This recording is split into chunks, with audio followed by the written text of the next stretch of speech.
हमारे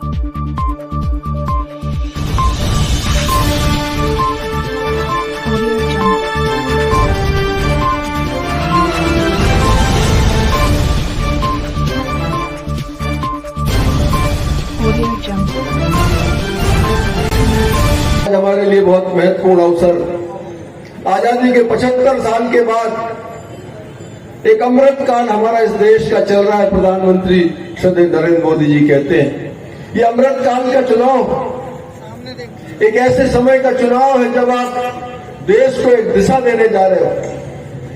आज हम दुनिया की 5वीं शक्ति, प्रधानमंत्री जी के नेतृत्व में भारत दुनिया में 5वें नंबर पर खड़ा है। तो आदरणीय प्रधानमंत्री जी कहते हैं अमृत काल में हम 5वें स्थान पर इस चुनाव को लड़ रहे हैं और हमारी कल्पना 2047 के उस चुनाव पर होगी जब भारत विश्व गुरु होगा, दुनिया में 1 नंबर पर होगा। उस कल्पना के लिए इस चुनाव को भारतीय जनता पार्टी लड़ रही है। लोग इस चुनाव की बात करते हैं, अगले चुनाव की बात करते हैं। हमारा सामर्थ्यवान प्रधानमंत्री 2047 की कल्पना करके इस देश को आगे बढ़ाने के लिए काम करता है। आज के 10-15 साल पहले का भारत और आज का भारत, पढ़े लिखे नौजवान बैठे, आजकल आराम से हम मोबाइल के ऊपर तुलना कर सकते हैं। 10 वर्ष पहले का भारत कैसा था, आज का भारत कैसा है। 10 वर्ष पहले दुनिया में भारत की क्या स्थिति थी, आज क्या स्थिति है। 10 साल पहले जब दुनिया में भारत की चर्चा होती थी, लोग कहते थे भ्रष्ट मुल्क है जहां केवल भ्रष्टाचार होता है। हमें विराजित होते देख लिया, ये भाव सब हिंदुस्तानियों के मन में आए। पूरा देश जय श्री राम के नारों से गूंज रहा था, पूरा सनातन वंशी गर्व महसूस कर रहा था। हमने अपने जीवन में 2 बार दिवाली कभी नहीं देखी, लेकिन इस साल हमने दिवाली के बाद दोबारा अगर दिवाली देखी तो 22 जनवरी की वो शाम पूरा देश दिवाली मना रहा था। ये भी अगर काम किसी के कारण हुआ, प्रधानमंत्री नरेंद्र मोदी जी के कारण हुआ। आज शिवराज जी हमारे बीच में विलंब हो गया, कौन भूल सकता है उनको। गरीबों के कल्याण के लिए जो काम उन्होंने किए, किसानों के लिए जो काम उन्होंने किए, मध्य प्रदेश को विकसित राज्यों की श्रेणी में लाकर खड़ा किया, कौन भूल सकता है इसको। ऐसी भारतीय जनता पार्टी और उसका ऐसा प्रत्याशी दर्शन चौधरी आज आपसे आशीर्वाद मांगने आ रहे हैं।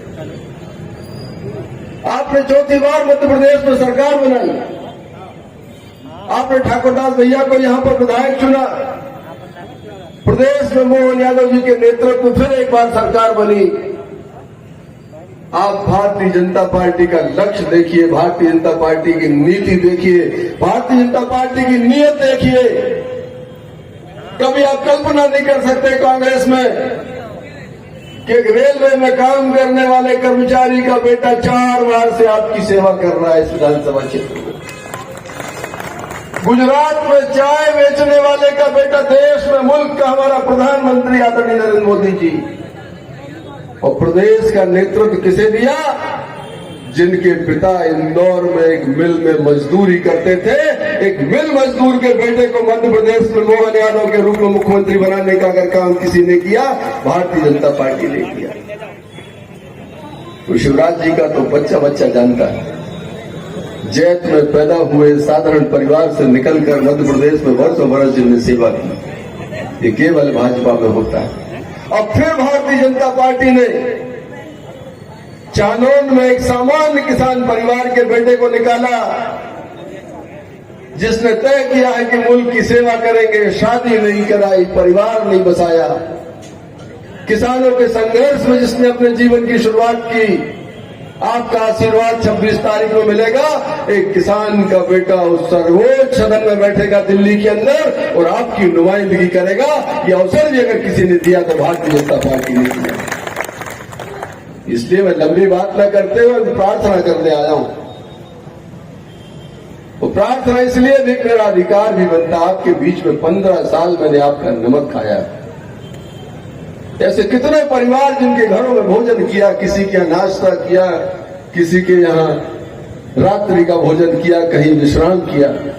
1,82,000 और बढ़ती जा रही।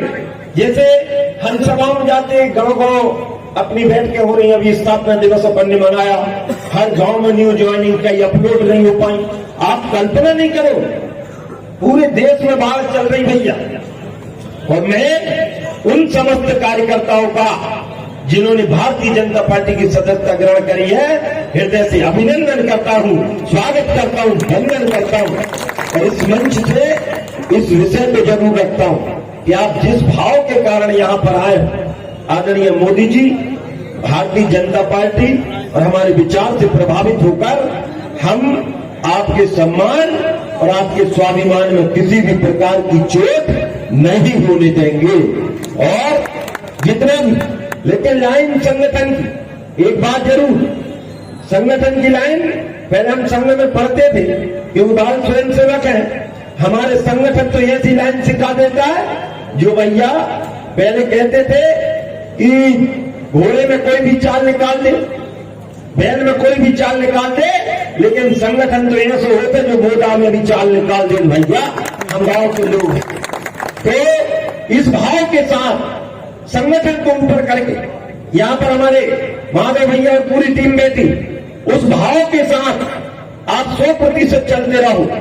कब और हमारे संगठन की तीसरी आंख बहुत मजबूत रही, देखते रहती। उस तीसरी आंख के प्रभाव के कारण ही आज मुझ जैसा साधारण कार्यकर्ता को भी भारतीय जनता पार्टी ने यहां से प्रत्याशी बनाने का काम किया। और केवल मुझ जैसा नहीं, ऐसे अनेकों कार्यकर्ता जिनको जमीन से लाकर और फीडबैक देखकर, बहुत सारी चीजें देखकर उन्होंने किया है। मेरा आपसे निवेदन, प्रामाणिकता से काम, और उसका समय आ गया।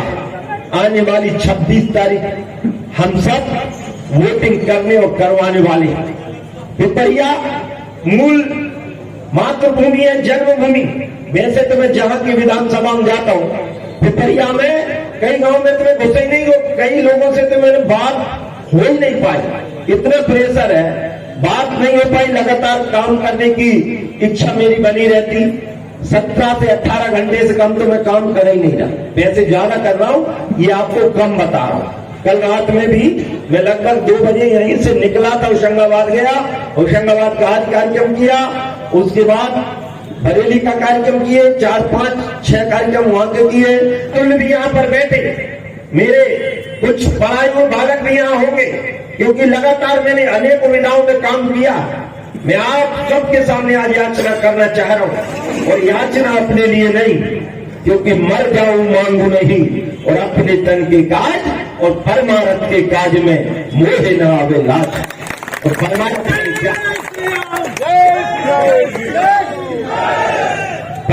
आने क्या, हमको दिखना चाहिए।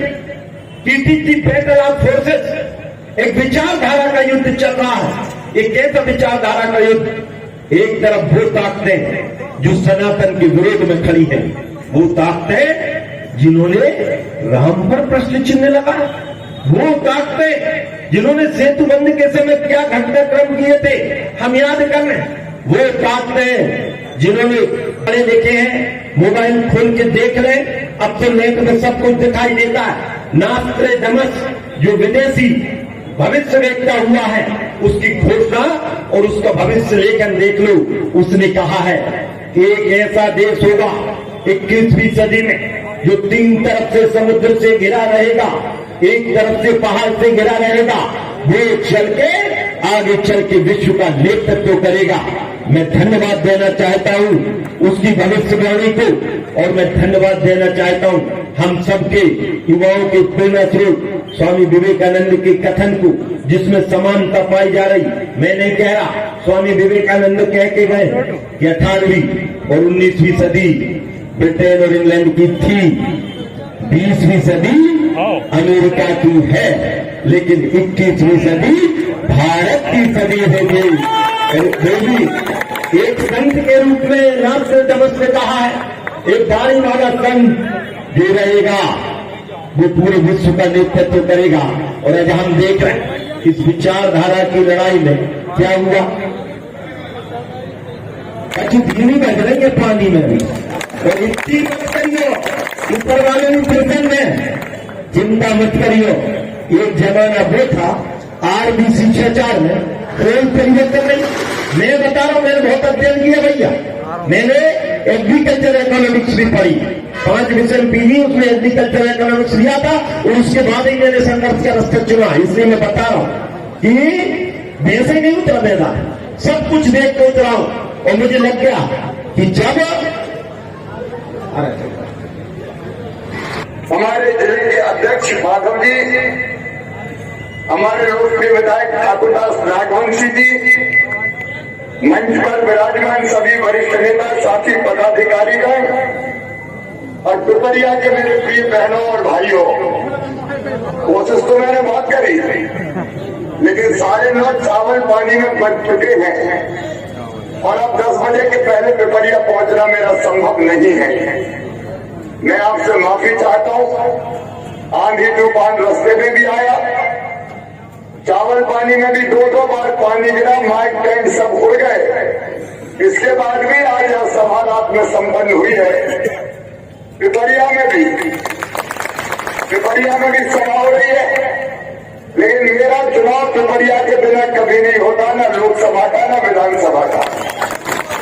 और इसलिए पिपरिया वालों, आज मैं आपके बीच नहीं पहुंच पाया देर हो जाने के कारण, लेकिन चुनाव के पहले एक सभा पिपरिया में जरूर करूंगा।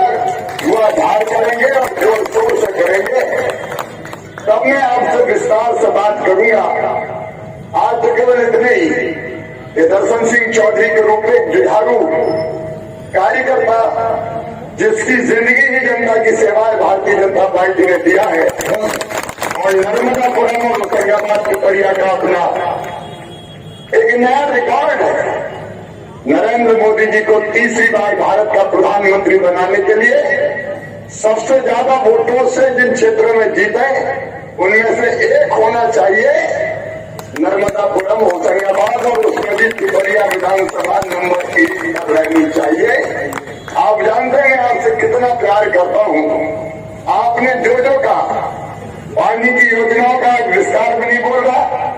मैंने हमेशा प्राथमिकता दी है, जनता की सेवा हमारे लिए भगवान की पूजा है। आपकी सेवा भगवान की पूजा मान के निरंतर हम कर रहे हैं, और मोदी जी के नेतृत्व में भारत विश्व गुरु बनने वाला है।